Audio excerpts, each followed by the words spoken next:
And welcome back to Black Renaissance. Our last segment today is an interview with Bay Sunday's Melissa Griffin Caen. She spoke with political analyst Addisu Demissie. Let's take a look. Here with Addisu Demissie. Thank you so much for joining us. Thank you for having me, Melissa. So you have worked on the Obama campaign in 2008. You ran Cory Booker's campaign for Senate recently. Tell us what your takeaway is on local politics on the most recent primary election. Well, I think a couple things. One, the turnout was obviously maybe the saddest, but the most poignant takeaway from what happened a couple weeks ago. You know, less than 30% here in the Bay Area, both in San Francisco and in Alameda County. Why do you think that was? You know, the top of the ticket, I think, is what drives turnout in any election. And in this election, there weren't really competitive races at the top of the ticket. There wasn't a lot to motivate people to get out there. And so it's unfortunate. It's an unfortunate state of affairs. It's actually better in the Bay Area than it was across the state.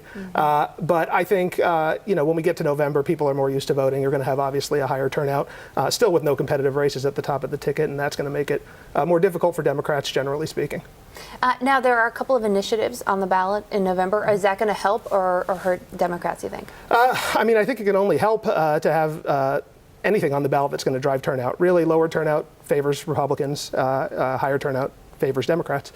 But again, no competitive governor's race, no competitive lieutenant governor's race, attorney general's race. We are going to have some interesting things at the top of the ballot with the controller's race, which is going to, whoever wins, Perez or Yee, a Democrat versus a Republican. And obviously, I think the superintendent's race is actually going to be something pretty competitive. But in the end, it's still going to be a low turnout relative to certainly presidential years, and I even think relative to most midterm election years as well. Now, another thing in November is the Oakland Mayors Yes. race. Now, you live in Oakland. I am, my hometown. You're an East Bay guy. I am. So what are your thoughts on the Oakland Mayors race so far? Well, you know, we just saw Rebecca Kaplan, the at-large city council member, get into the race. That brings the total number of, I'd say, credible competitive candidates up to 6, which I think helps the mayor, honestly, Mayor Griffin Caen. You know, with 5 or potentially more credible candidates in the race, they obviously are going to split up the anti-Griffin Caen vote, which at this point, if you believe the polls, is somewhere between 60 and 75% of the electorate. Even with ranked choice voting, you know, if each of these candidates gets 10, 15%, you know, the mayor, as an incumbent, is going to start at an advantage and likely, if the election were held today, I would think would win. That said, there's a lot of time, and I think all of the candidates who are in the race are probably looking at their own internal polls and looking even in the high single digits or in the teens and think that they have a chance to win. And in the end, I think that probably benefits the mayor, but there's a long time between now and November. I also thought that was an interesting part about ranked choice voting, is that with ranked choice voting, every candidate has an equation, an algebraic theory about how they're going to win. It's graduate level politics, honestly. You know, like you said, I ran the Senate race, the United States Senate race in New Jersey, but the Oakland Mayor's race is much more PhD level in terms of strategy. And you're right, anybody who looks at the polls, if you're Brian Parker or Joe Tuman, the two folks who are not part of city government right now, and you see yourself in the single digits, you think, okay, nobody really knows who I am. It's still June, and I have a chance. If you're Rebecca Kaplan or Libby Schaaf or one of the other challengers who sees yourself, you know, in the teens or even in the 20s, you say, look how high I am at this point in the race. And so everybody sees a path to victory. Everybody sees that equation. All of their consultants are doing the math. And in the end, you know, in the next 5 months, we're going to see probably a very strategic and interesting campaign. Now, you also worked with the Booker campaign for Senate. I did.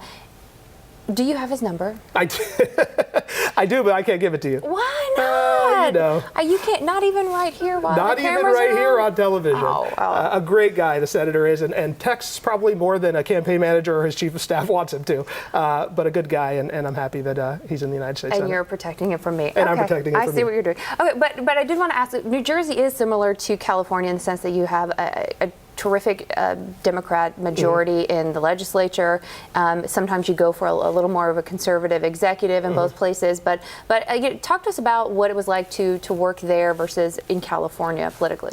Yeah, you know, that's a good question. I think you're right. They're similar in a lot of ways. I think the main difference, honestly, was that the state Democratic Party and the local Democratic parties there Here in the Bay Area, you have influence. The parties have a lot of influence, but there they have a lot of power and direct control. Really, if you don't get the party endorsement in a lot of the counties in New Jersey, for example, you really have no chance. Here, I think it's a little more democratic in that sense, in that the parties, obviously have the influence that they've earned, but you have Democratic clubs, you have a lot of activism in the grassroots, and that allows it to democratize a little bit, whereas in New Jersey, it's a little more top-down. All right, so those of us in California who think we've got a machine at the top, it could be worse. You could say that.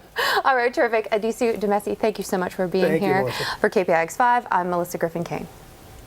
That's it for us. Have a great weekend, everyone.